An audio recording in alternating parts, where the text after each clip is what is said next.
Welcome to A.U.M. Ask Us Marketing. It's wow, not started that poorly in a while. Welcome, we are live if you can't tell. I'm your host, Callie Fedosinko. I'm the founder of Savvy Advisor Marketing. We are a digital marketing agency developed to build relationships between financial advisors and their target audience, using data to create websites, online content, and ads. We build relationships first and we grow numbers second. And if you'd like to learn more about me, you can scan the QR code over here, which will take you to my bio. And even hear how I got started. Our episode today is brought to you by the Financial Planning Association, otherwise known as the FPA. FPA is a great resource center providing education, support, and networking opportunities for advisors like you. So make sure to check them out and pay special attention to their events. Okay, so you've got a brand, but do you have somebody championing it? I am all over the place today.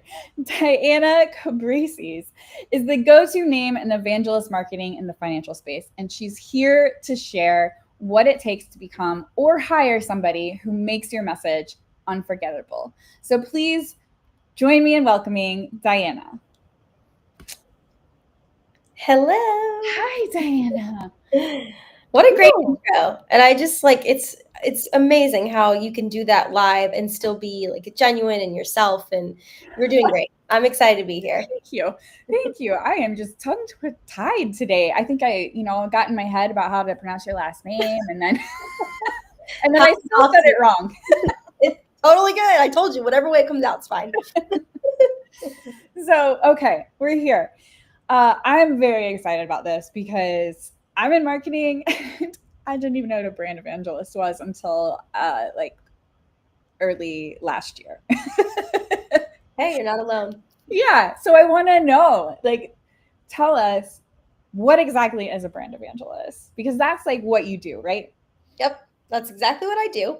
A brand evangelist is your charismatic torchbearer. It is someone who goes out in the marketplace and creates awareness around the product or service that you have, but not directly, more indirectly, leading through education. So focusing first on the problem you solve and why it's important and that pain point that people experience, and then tying that back into, again, that product or that service that you offer to your marketplace. An evangelist can be a founder of a company. It can be somebody that uses your product or service and is very passionate about it and wants to go out and spread the good word. It could be someone who has experience with your target audience, and you hire them to come in and be that brand evangelist for your company. But overall, an evangelist is someone who is passionate about your product or service, and he's going to go out and spread a lot of awareness about it to get people to take action. Got it. And how is that different from an influencer? Great question. So it's funny you asked me that, because sometimes when I'm trying to explain what an evangelist is, I'll use interchangeably the word influencer, the word ambassador, the word spokesperson, because truly an evangelist can be all of those things at once. An influencer is someone you tap into because they have a huge following. That may not be the case of an evangelist. It might not be that they have a huge following, but it might be that they have a lot of talent around the role of an evangelist, and they have a lot of experience around what your product or service does and what problem it solves. So if you're looking at an evangelist and you're saying, hey, you're so good on video, or you're really good on this podcast that you run, or you're so good taking the stage and giving keynote presentations, we want to hire you to do this for our market, then great. They may not have a 300,000 followers like an influencer has, but you want to leverage them because they have that talent. And over time, the market builds, the following builds.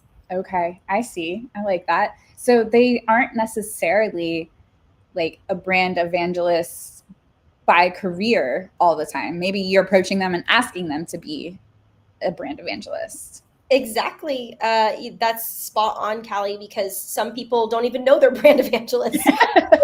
they're just like, and it's funny because I didn't know the term either until a few months before I launched my business, about 6 months before I launched my business is when I really started to understand what it was. I had heard it before, and then I really dove deep into what it exactly was. But I realized when I did that, it was like, oh, that's totally me. I've been an evangelist, not just for the companies that I worked for, but for my hairstylist and for my accountant who I love. Like I'm always telling people about something good that has changed my life and that I think that they should pay attention to. That's evangelizing.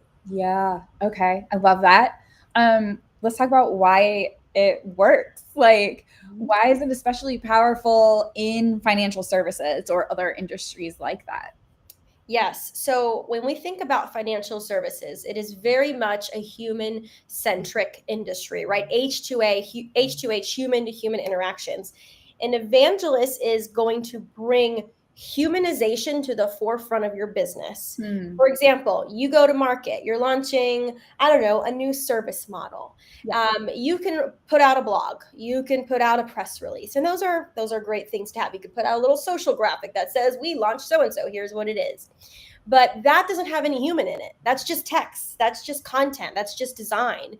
But when you say, all right, we're going to lead with our evangelist on the front lines with a video, and it might be you might be the founder, you might be the evangelist. Sometimes that's what's happening. If you want to launch a video, you want to host a webinar, you want to gather a crowd, you want to host an event, get people in the same room. I always say people don't buy from businesses, people buy from people. And so that's why in financial services, this works so well. Also, I want you to think about what I said earlier, leading with education. Financial topics are very complex. And a good evangelist is going to break down complexity into easy to understand messaging. And if I were to take it one layer deeper, I would also say financial services, right? When we're looking for an advisor or a planner, it seems pretty commoditized from the outside, right? We're like, well, you're an advisor. Well, you're an advisor. You're an advisor. Like, what really makes you different? And this is definitely shifting as more people go independent. But you have an opportunity there with an evangelist to go out into that market and to educate and share why you're different and talk to your target market. And again, it's just having dynamic humans on the front lines. Yeah. Okay. I like that a lot because I really love like putting the person first instead of, I mean, our tagline, build relationships and then grow numbers. Yep, exactly. That's how it works. That drives the numbers. Yes. So an evangelist might not even be somebody that you're paying, but sometimes it is.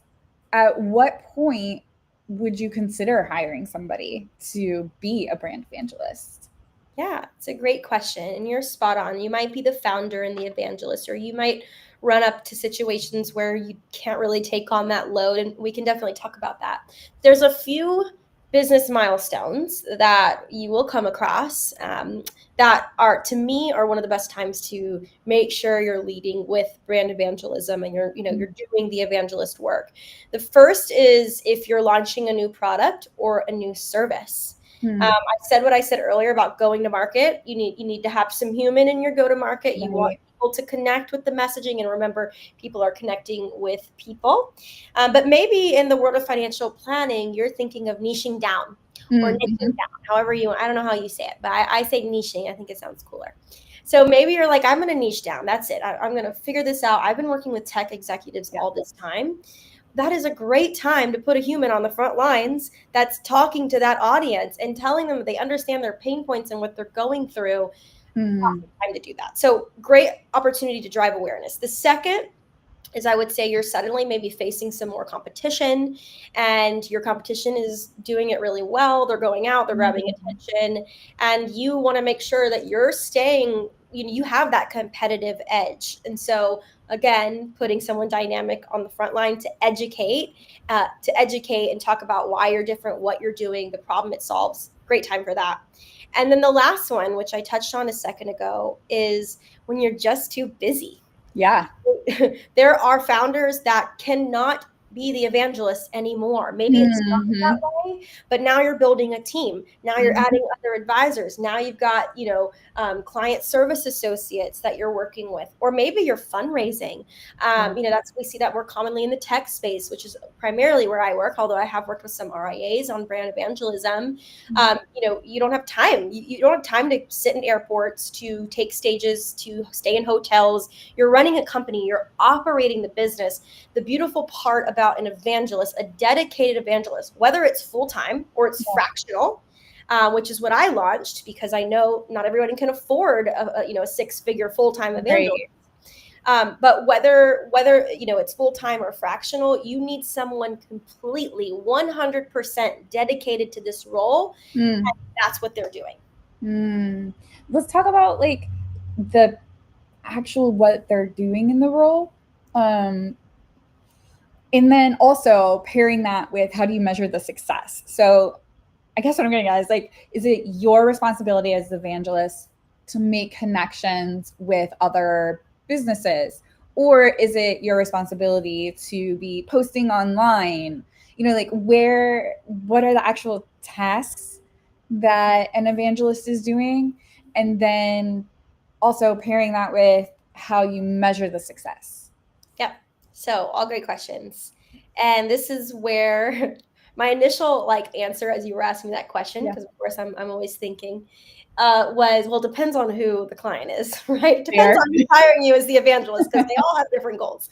But I like to think of it as you've got sales, marketing, business development. You can even add partnerships and PR all there. And an evangelist is going to sit right in that sweet spot. Okay. But depending on your goals, you might just want them creating content. They're writing a book. You're focused 100% this year on putting out a book, on doing a book tour, right? Yeah. Or you want us a little bit more over here towards sales and partnerships, and we're going out and we're hosting webinars with all of the most critical partner channels in the town or, across the nation virtually. So it really looks differently depending on where it goes. But when I step into this role, primarily I am creating content for the stage because that is where my top talent is. It's every evangelist top talent. I'm a professionally trained public speaker. This is what I love to do. I'm a performer by heart, and I believe the best presentations are not just teaching something, but they're truly creating memorable experiences, and they're true performances. So that's what I lead with for my clients. But also we're doing webinars, and we're making sure we're driving pipeline for the business. Yeah. We're generating demand for the business. And yes, we're generating a pipeline of leads that can more easily convert with the sales team because they're so warmed up and they've been following all this content, these videos that right? So webinar, educational videos, YouTube, getting in person, hosting events, writing a book, launching a podcast, pretty much any of these mediums where you can imagine a person coming in and talking and educating, that's where you can build around an evangelist playbook for your business. Yeah. The success metrics, it's going to depend on what these activities are. But I have a few questions. Like if you're looking at how are we being successful with this? Number one, are you generating pipeline? In my opinion, that's what it's all about. But at the end of the day, we're all running, businesses. We have to make money. So are you generating pipeline? Are you also increasing the awareness and more specifically, the amount of media that you're putting out and the amount of media opportunities that you're landing, right? We call that earned media. And again, you start to get in the PR world there. And what I do is very PR adjacent. But are you getting picked up by other people's channels with the messaging you have? Because it's so good and convincing and important. Right. Are more people talking about your product or your service more? Are they inquiring more? Are you getting more leads on your website? Are you seeing more conversions across your sales efforts, your business development, your partnership efforts? Yeah. Can you directly correlate more opportunities to the role? For example, I sent an evangelist to this conference. They got on stage in front of these decision makers, and we got 3 opportunities out of that. You can tie that right away. And then finally, because we didn't really talk about this a whole lot, but some companies just have an evangelist for their customers. So they literally want an evangelist to drive customer success, customer engagement, customer uptake of your product, adoption. And a customer, again, might be a partner or a client for financial planners. Are they more engaged? Are they asking more questions? Are they, talking to you more? Are they communicating with you more? Are they making positive comments more? That matters as well. I see. Okay. So, tell me a little bit about the hiring process. I'm just interested how it comes about, right? Yeah. And then you also said something. So you're a fractional brand evangelist, but then you have people that you are pairing to be the evangelist. Does that make sense? Because you said like you send your evangelist to speak. Oh, well, I wasn't really talking about me directly. Okay. At least not yet. Yeah. Stay tuned for future growth of Diana Gracie's consulting. The process of hiring, though, like I'm putting myself in my client's shoes, right? Okay. I'm looking at this industry and I'm trying to find someone who's dynamic, who can make great content, who speaks really well, who is digitally savvy, who can build somewhat of a following, right? There is that influence factor there. Yeah. Someone who knows what they're talking about. Again, they understand the industry well. And sometimes that might not be a factor. If you're looking for an evangelist, they may not know all about how you as a financial planner serve tech execs. But you can teach them and they should be able to learn quick. They should be a quick study. That's something I hear a lot from my clients, like, wow, you're such a quick study. Yeah. There's a talent there. I don't know exactly where it comes from, but there's a talent there. And so, you can teach them these things, right? And again, everything that they're creating is about why. So you're a planner, you serve tech executives. Well, why? Well, because they have kind of complex, compensation packages and they don't really know what to do with it. Well, why? Well, because these employers are not making it clear enough. Well, why? Well, because they're not even supported well. Like you literally pull back the layers of the onion. Right. And that is what it comes down to. So I hope that answered your question. I went off on a little tangent. I'm very passionate about this, as you can tell. Like I'm literally heating up right now. I'm like, yes, like let's keep going. I could talk about this all day. I love it. And that's why you make such a good brand evangelist. You're passionate. It's definitely a key ingredient. I'm a passionate Latina woman. Like that's a key ingredient. You don't have to be Latina, but yes. Yeah. Okay. So how many advisors do you think, well, I mean, obviously, usually the founder is the brand evangelist when you start out, right? How many advisors get to a place that they need one? I guess is the question I'm trying to say. Or would it be more like their RIA who owns them or, etc.? I think once you start multiplying the amount of advisors in your firm, you're probably at a place where you're a good fit for hiring an evangelist. If it's just a lifestyle practice, and I don't mean to say just because I so respect anyone who runs a lifestyle practice, but if it is a lifestyle practice, you probably have enough time to be your own evangelist. You've probably built a nice, work-life schedule set up for yourself, and you could probably make time once a week to record some content and put it out there. But if you're like, I am extremely shy, I'm shocked that you're in the business because you're people all day. So that's not usually the norm anyway. Right. If you were like, you might want to think about hiring someone, even if you ran a lifestyle. But I would say the moment you start multiplying, that's when you know. For example, I did some brand evangelism work for an RIA out of North Dakota. And I think they have like 3 advisors at this point. They have some, client service associates as well. And they do seminar marketing. And they came to me and they're like, hey, we kind of want to change it up because we're just like 3 dudes doing our ads all the time on TV and on, digitally. But we want someone like you. We want a female, frankly. We want a female to be more diverse. And we want someone more dynamic and young and energetic than us. And they were just super honest with themselves. And they took a hard look and they're like, we need to change it up here. So they hired me and I did a series of TV ads to help promote their seminar. So like, even that is a form of evangelism. Yeah. Okay. And being that face, that voice for someone else's company. I always, when I think about brand evangelism, and actually before I go into my little spiel, we do have a question. Oh, cool. Alexandra wants to know, how do you create easy to digest educational content that converts prospects? No pressure. Oh, no question at all. That's just $1 million question. It's a great one. And hi, Allie. So good to see you in the audience. I think everything needs a framework, right? So when I think about creating videos, and I was just writing scripts at 8:30 p.m. last night because I got this like Dang. second of inspiration. Doesn't always happen, but last night it did.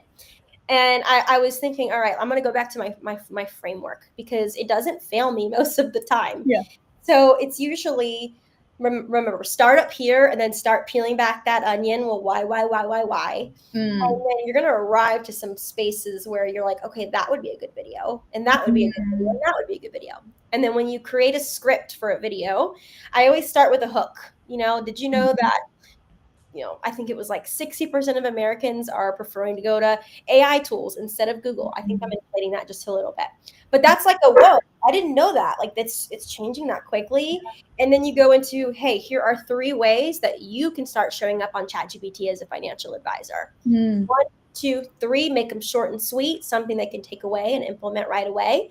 And of course, behind it all, you want them to move towards what you want, like that conversion. And so hey, by the way, we're here to help you with that. You can hit us up right here, comment the word AI. We'll make it easy for you. We'll send you a link. You'll be good to go. Right. So thinking about that framework and that why and keep peeling that back, that's going to give you so many different video ideas that you can just jump off from. I love that. I love that. Why is such a powerful question to ask when coming up with content? Especially when you're doing it every day, you forget, It's true. Yes. Okay, so my little spiel I was going to go over was whenever I think of brand evangelist, I think of Dave Ramsey because I think about the fact it's been a while now, like 10 years, but in my head, it's only been like a year. He built his entire brand off of him, obviously. I mean, it's the name, but then as he's getting closer to retirement, he's had to think about how am I going to bring in other people, right? And so then he started bringing in what I would call other brand evangelists and then slowly introduce them. But that leads me to, and I have to think about how to word this. Like, okay, if I hire you, Diana, to be my brand evangelist, do I have like a 3-year contract? Because if you become the face of my company, how do I make sure that, well, now you're the face and now you're gone? What do I do? Yep. So how does that come into play when creating a brand evangelist or asking someone to be or whatever it might be? It's such an important question. I'm actually so happy that you asked me this question because I'm sure people are also thinking it. So there's a few ways of thinking about this. Number one, you're asking about longevity. If you walk away and I made you the face of my company, what's going to happen? Yeah. First off, I always say, like, your evangelist, it shouldn't be your only face of your company.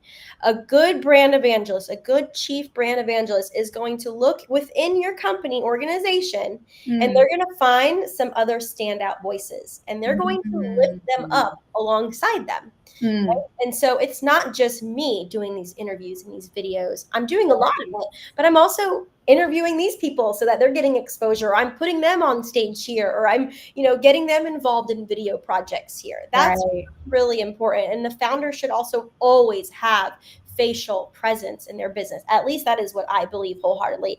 I don't love a CEO that goes quiet. I don't love a CEO that is so busy over here and everyone else leads the charge. And then that person is just nowhere in the conversation.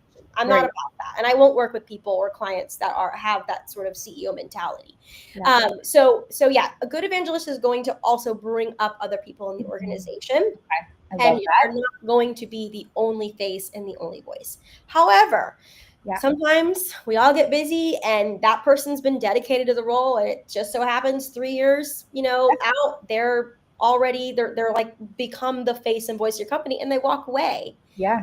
And you might think that's like, oh my God, that's so awful, but it's not. Yeah. It's not. They've pretty much built out a playbook for you to pick that up on and find someone else to do it or find someone else in the company. Certainly at this point, there's probably about 3 other people in that company that would say, I want to do what he or she does because I've been watching them and I love what they're doing.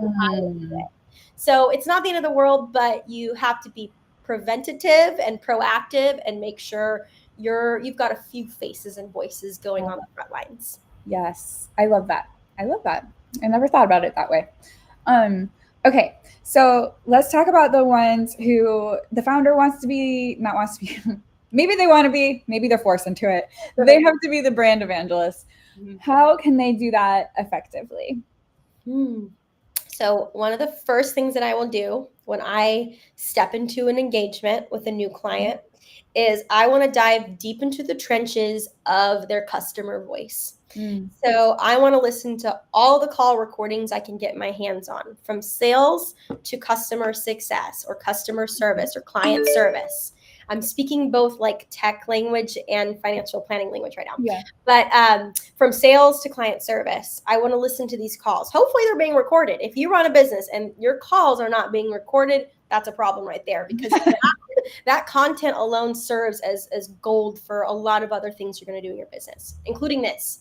So I want to get to know the customer. What pain points are they having before they signed up? Then after they signed up, what's their experience been like?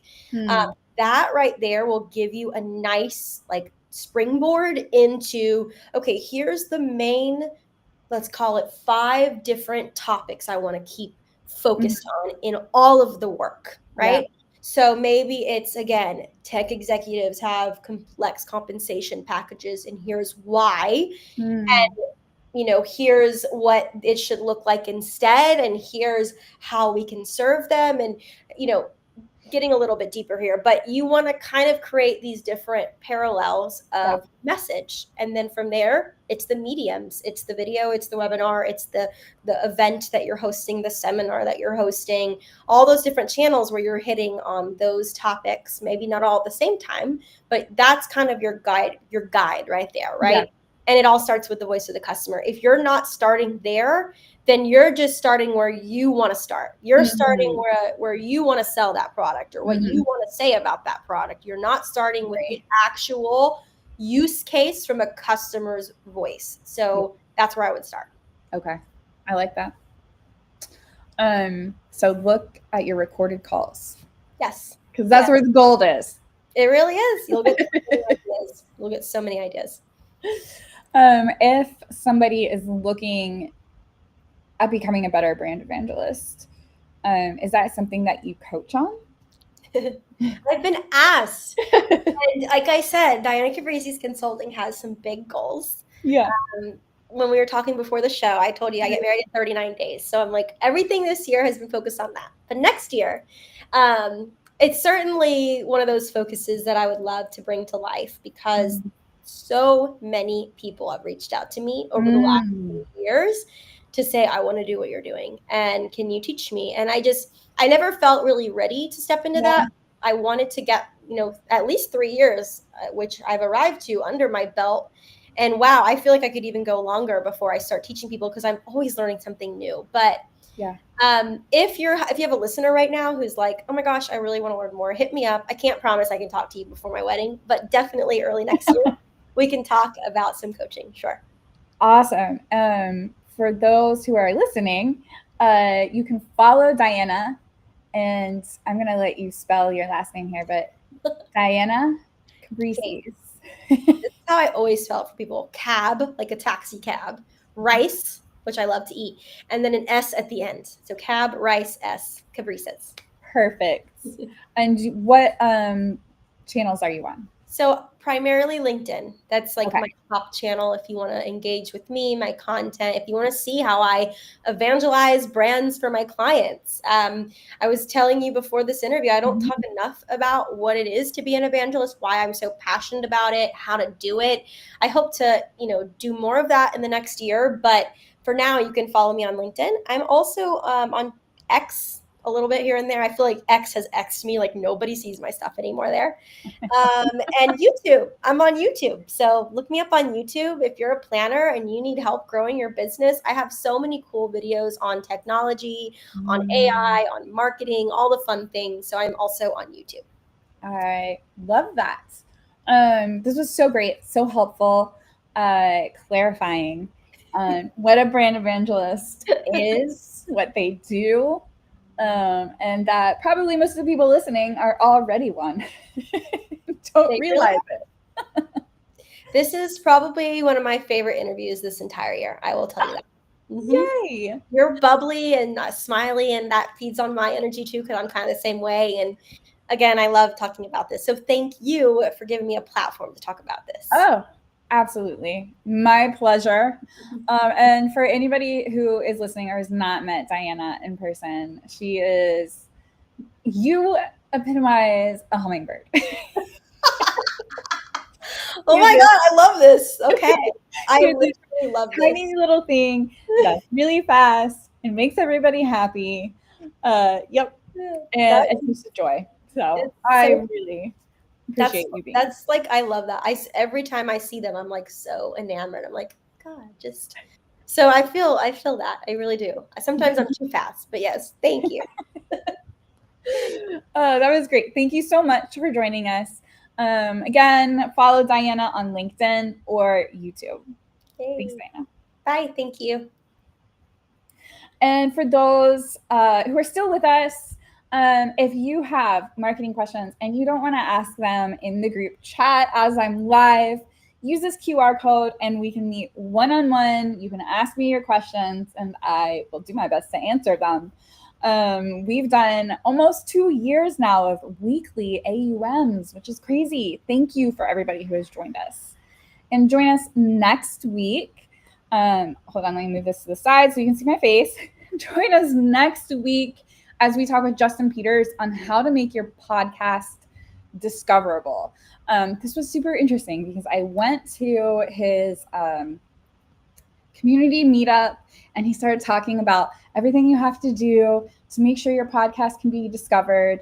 And if you've been following me, you know that I have a course on how to promote your episodes. And so the first thing that popped up was something I said not to do. And I started freaking out like, oh my gosh, did I just steer everybody wrong? Luckily, he was like, don't do this. I was right. So join us next week. Find out what that was that I'm referring to and find out other things that you can do to make sure that your podcast can get discovered.